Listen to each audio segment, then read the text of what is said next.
This clip is brought to you by SaveWithConrad.com.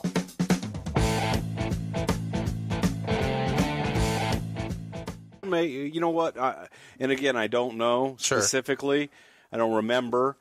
But I believe it was a situation where the Kuwaiti tour had been booked in advance, and Bret was one of the talent that had been promised on that tour. So that's probably why, if he wasn't working domestically and wasn't a part of things, why Bret was a part of that. So carry me through this. I'm curious about the business aspect of that.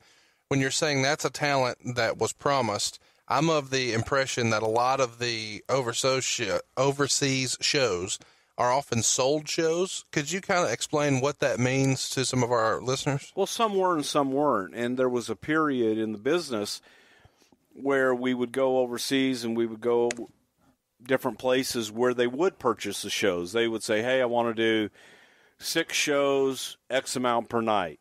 And then they pay expenses. And a promoter is a promoter, yes. Yeah. Okay.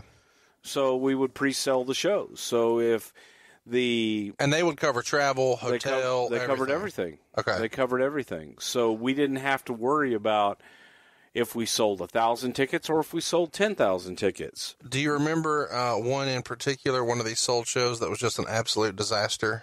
Like, not for you guys, because you guys got your money, but I mean in terms of the promoter taking a bath. No, not really. I remember that there were times in some of the Middle Eastern countries where they would bring us in and they would want to have multiple shows in the same arena, multiple nights back to back.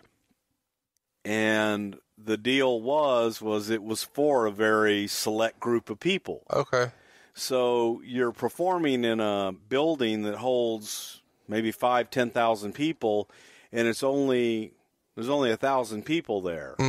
Now, of course, there are probably those in the business that are saying they only drew 1,000 people in Hochberg, Kammerschnabitz, but they were prepared for that. Yeah, we knew it going in, and we had been paid on if we had drawn 10,000 people.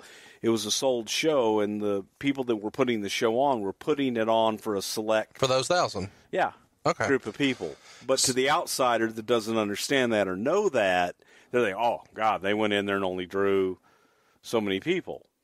The reason I find this interesting is he does that tour and has to work with Steve Austin, and then he comes back and is immediately programmed with Steve Austin, which I would assume, and I'm probably wrong, and I want you to myth bust it now for us, Bret asked for Austin?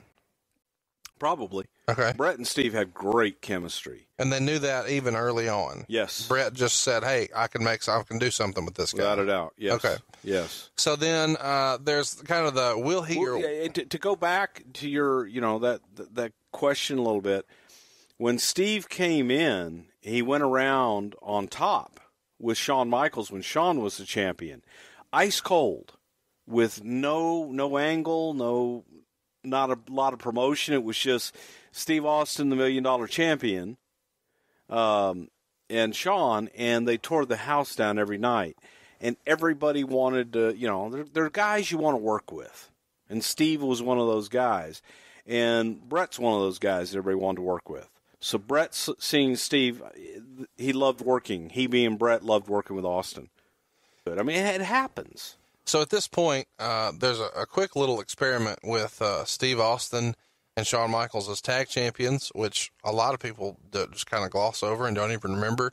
Bret's having a series of phenomenal matches during this time with Steve Austin and really making Steve Austin with figure fours around a post, the ambulance, just lots of fun stuff. I think that the stuff with Bret Hart and Steve Austin is probably some of the best wrestling matches I've ever seen. Hey, it's Conrad Thompson. Thanks for checking out the podcast here on YouTube. Be sure to hit the subscribe button and the notifications bell so you get a notice anytime we upload some new content. And go save yourself some money right now. If you're in a 30-year loan or you have credit card debt, it's not a matter of if I can save you money. It's a matter of how much. Find out right now for free at SaveWithConrad.com.